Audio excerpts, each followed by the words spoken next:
The National Desk, America's News Now.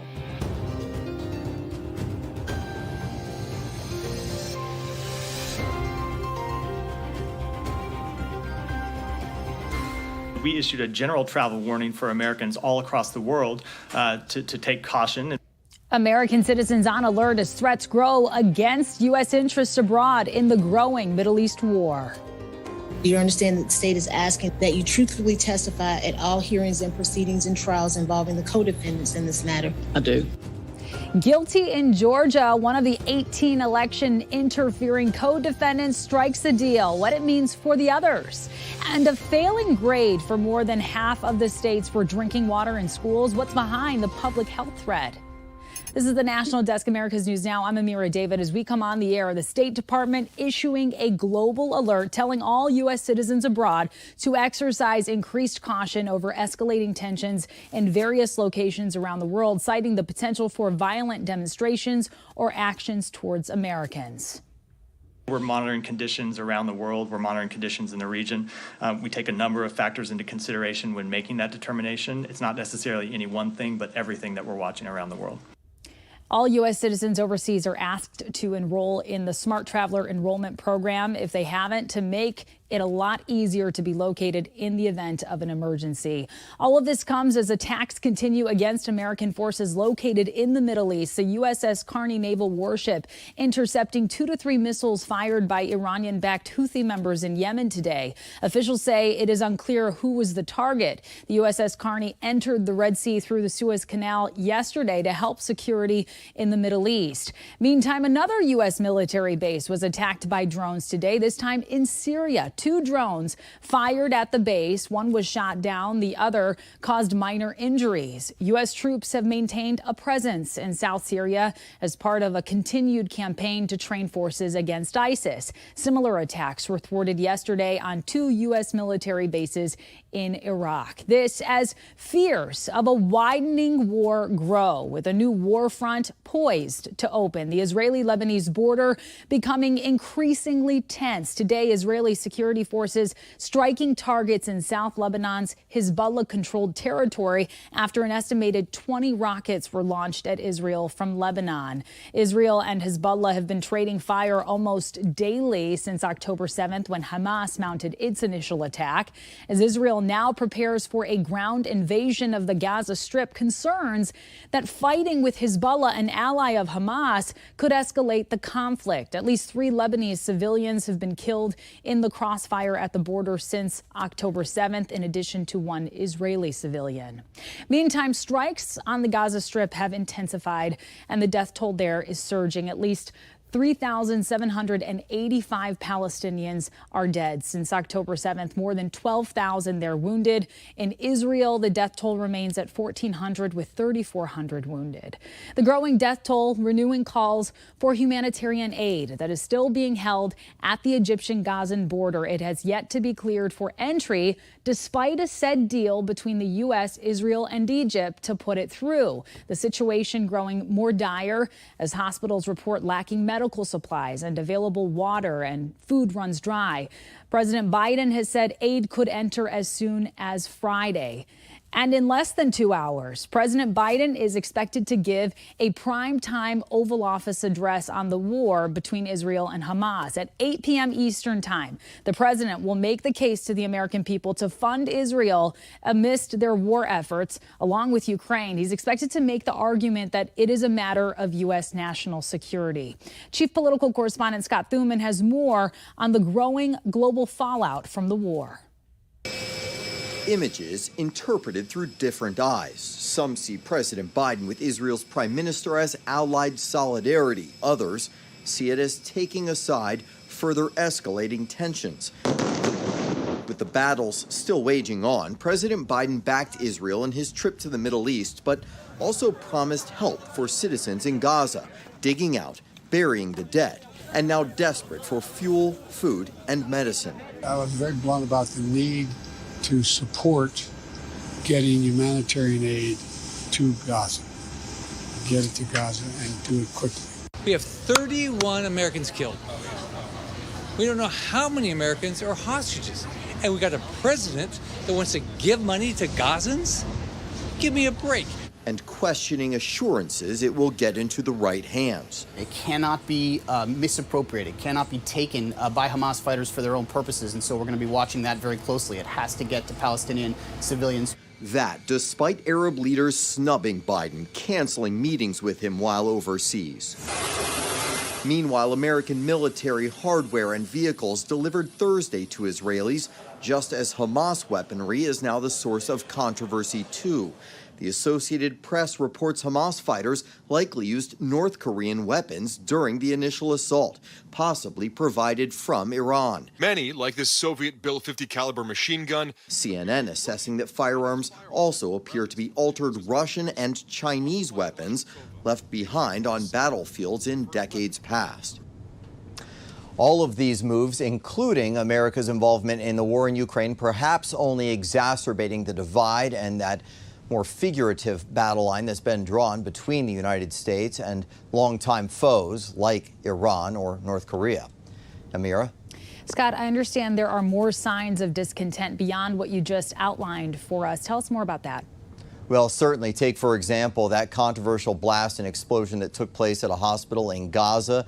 The Jordanian foreign minister saying, for example, that Arab nations aren't going to believe Israel when they say they didn't do it just because that is their claim. There is a deep-seated mistrust. It continues to get even worse. And we will be following it all. Scott Thuman in D.C. for us. Thank you so much. And former Donald Trump lawyer charged alongside him for conspiring to overturn the 2020 election has pleaded guilty as part of a plea deal. Sidney Powell agreeing to accept culpability, sentenced to 6 years probation, a $6,000 fine, and $2,700 in restitution. She's also agreed to truthfully testify in future hearings involving her co-defendants. She is the second defendant to reach a deal with District Attorney Fani Willis. Meantime, at the Capitol, the House remained in recess today and took no votes to fill the speaker seat there. Republicans huddled this morning for 3 hours to discuss how to proceed after Speaker nominee Jim Jordan failed to win in 2 separate votes. Jordan himself backed a plan to empower Speaker Pro Tem Patrick McHenry to run the House for the rest of the year, but his supporters did not agree with that solution. We don't deserve the majority if we go along with a plan to give the Democrats control over the House of Representatives. It's a giant betrayal to our Republican voters. So I thought that having Speaker Light was a bad idea. I think Republicans ought to stay in our conference until we elect a speaker. Despite supporting McHenry if necessary, Jim Jordan has not stepped aside as the presumptive nominee for Republicans for the next vote whenever that is called. We made the pitch to members on the resolution as a way to lower the temperature and get back to work. We decided that wasn't where we're going to go. I'm still running for speaker, and I plan to go to the floor. A Marine is now in custody in North Carolina as of last night, suspected of being involved in the death of another Marine, according to the Camp Lejeune base. The base said the killing occurred in the barracks yesterday. This comes before an annual training exercise was set to begin tomorrow. A delegation of Chicago City Council members traveling to El Paso, San Antonio, McAllen, and Brownsville to observe migrant conditions on the ground in Texas. In the last year and a half, almost 20,000 migrants have been sent to Chicago by bus from Texas. Yesterday, Illinois Congressman Jonathan Jackson called for a federal investigation into this busing program, saying it amounts to, quote, human smuggling. Meanwhile, Congressman Gabe Vasquez from New Mexico says Texas Governor Greg Abbott's new barrier between the state is unconstitutional. He feels it limits travel between states for American citizens and is calling for its immediate removal. On Sunday, Greg Abbott posted on X, quote, our barriers around El Paso forced the migrants crossing illegally to enter into New Mexico. They then entered into El Paso from there. To end that, we are building a barrier on the New Mexico border. The National Desk's Jordan Elder is in San Antonio as the debate rages on over how effective these physical barriers have been in deterring illegal immigration. Concertina wire, shipping containers, miles of wall, and floating buoys. There's no shortage of physical barriers at the Texas border. And after the governor's request, Texas lawmakers are considering adding more. House Bill 6 would send $1.5 billion to the governor's office for border construction, operation, and maintenance. No matter how much money you pour into this, it's not going to get resolved by deterrence. It's got to be negotiation. Jesse Fuentes has always lived on the border, now running a kayak company on the Rio Grande. He says migrants still cross illegally despite these barriers, and that taxpayer money would be better spent bolstering communities. He's damaging our river. He's damaging our ecosystem. He's damaging our relationships with the #1 trading partner. Former Border Patrol Chief Rodney Scott says more money for this infrastructure could save money on manpower. So anything that you do that actually makes them more effective and efficient, allows them to cover a bigger area, is a really good return on the investment in most cases. In the case of Texas, they can go back to doing what they're supposed to be doing, which is law enforcement. He says there's evidence of this in San Diego. When officials installed 12 miles of wall, Scott says they needed fewer agents patrolling each day, which ended up saving about $28 million a year. Different barriers that we put up simply are all designed to make sure that people enter our country through the front door. But Fuentes believes collaboration will do more than construction, especially if the federal government will come to the table. And it's affecting every aspect of life. Governor Abbott has already been sued by the Department of Justice to remove the barriers in the Rio Grande. And coming up, the federal chair's take on the state of the economy after months of interest rate hikes, plus potential challenges ahead. Then drinking water in schools could be contaminated with lead. We're going to look into how severe the problem is there. Then how schools in West Virginia are helping nurses who have to work an extra hour when the clocks turn back this fall. We'll be right back. Stay with us.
The amount of U.S. jobless claims fell to their lowest level in 8 months last week. The Labor Department said today there were 198,000 applications, down 13,000 from the week before. The 4-week rolling average of claims was also down. The U.S. economy's resilience in the face of multiple rate hikes has been a surprise so far. That's what Federal Reserve Chair Jerome Powell has said.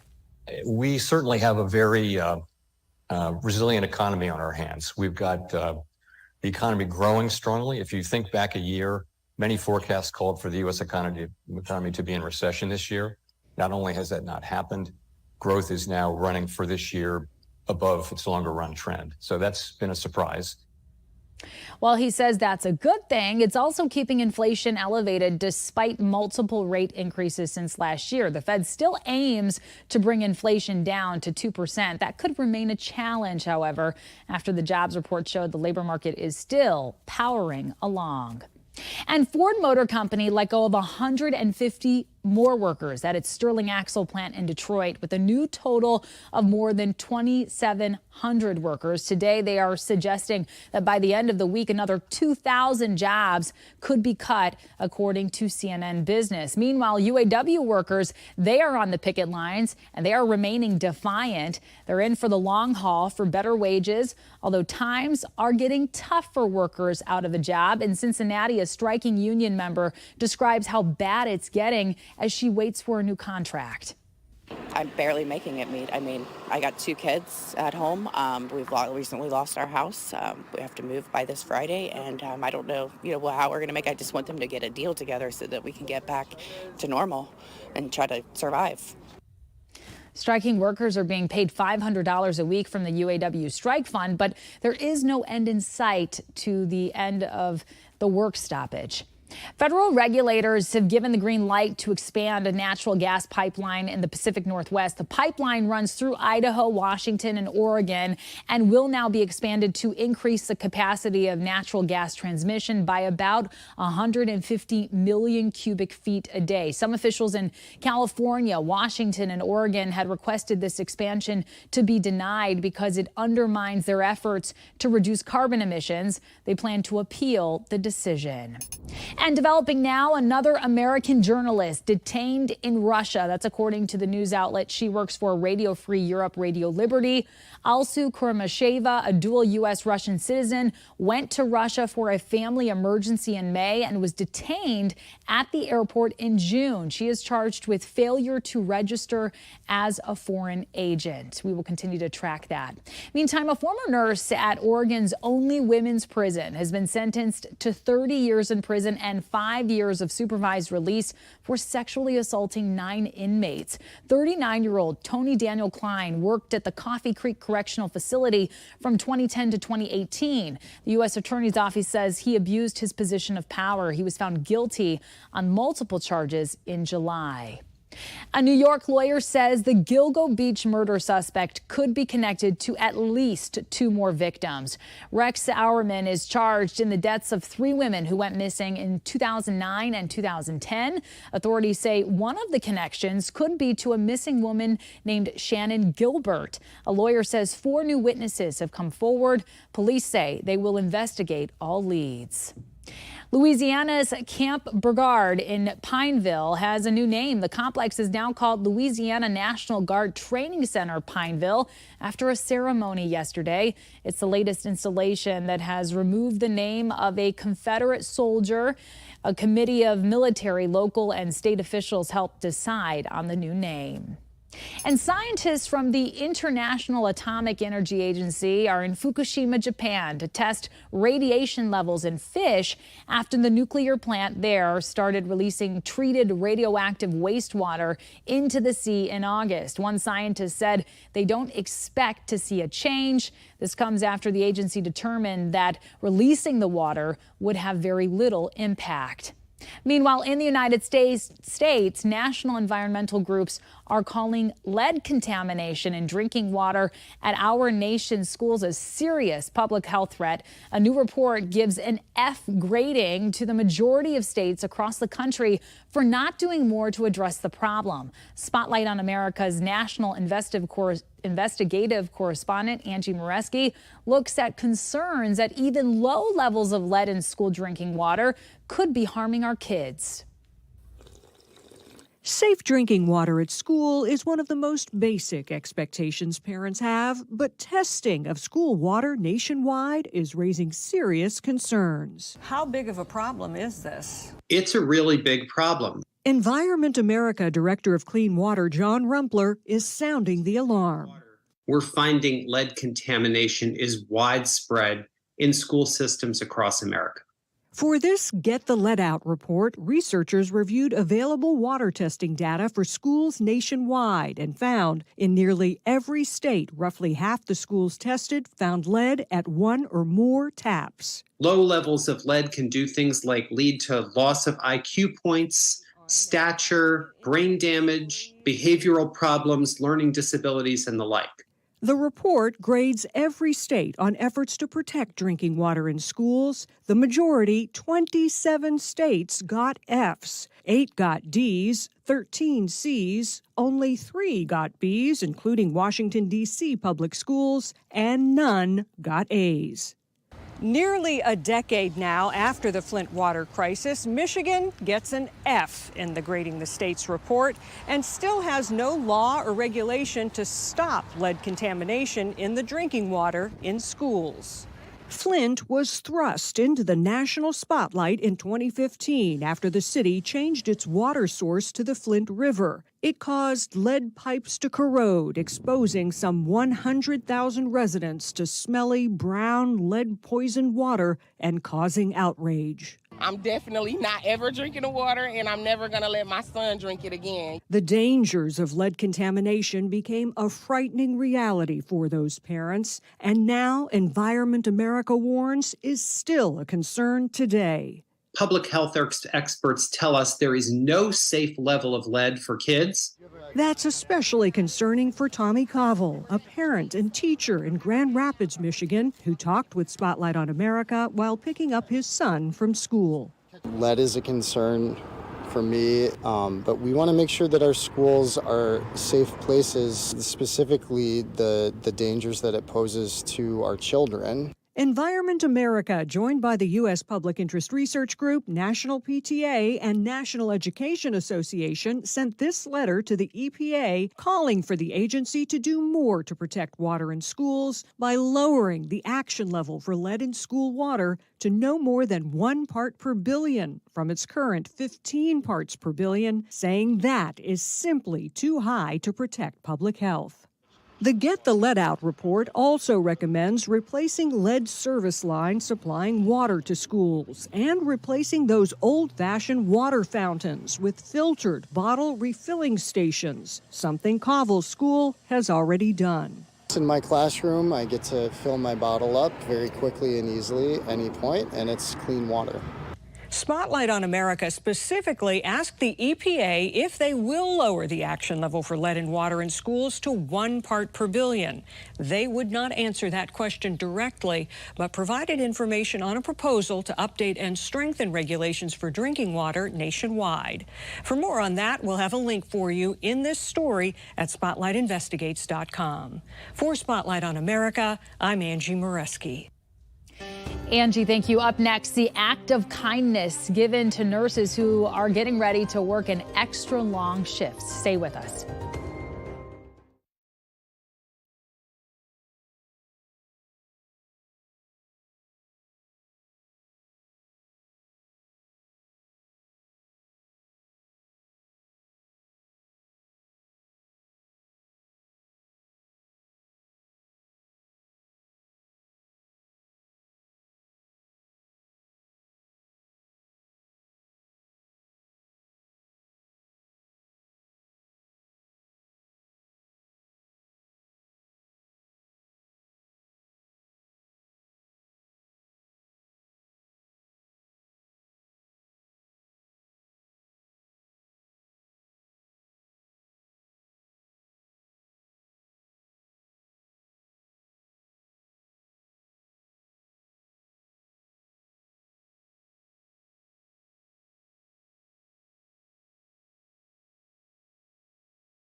We have reporters all across the country in your neighborhoods covering the issues that matter most to you. We are taking the pulse of America. Unfortunately, Sergeant Kemp has lost the use of both of his legs. Maryland police officer Patrick Koepp is in critical condition after a pursuit led to a crash that shut down a portion of the highway. Koepp was trying to stop a driver believed to be under the influence. A judge said today a teen suspect will be held without bond. Authorities are still investigating the incident. In a partnership between West Virginia Northern Community College and Western Governors University, nurses around the Northern Panhandle will be receiving a box filled with goodies when they have to work the same hour twice. This is for our night shift nurses who just don't get recognized enough. And then on the night that the clocks roll back, they work an extra hour. So we want to give them a little treat. It can be taxing on you, especially, your body's not used to being up all night. So you have to get used to that kind of routine. And I know a lot of crazy stuff comes into the ER at nighttime. Packages will be filled with pens, snacks, bandage scissors, a flashlight, and other necessities to keep the good vibes flowing through the night. In Tennessee, an inmate is on the loose after he escaped custody yesterday. 52-year-old Sean Williams facing multiple state and federal charges, including child rape, child pornography, and multiple sexual assaults. He was being transported from Kentucky to federal court in Tennessee when he got away. Anyone who sees him is urged to contact police immediately. And coming up, the popular restaurant that's just released a free digital cookbook to raise awareness about food insecurity.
Well, Netflix fans, get ready to pay up. The video streaming platform is set to tick the prices up despite a surge in subscribers. The company says it brought in almost 9 million new subscribers in the third quarter, crediting quality content and the password sharing crackdown campaign it began. But it's still raising its rates. Its most expensive plan will be $22.99 and the basic plan at $11.99.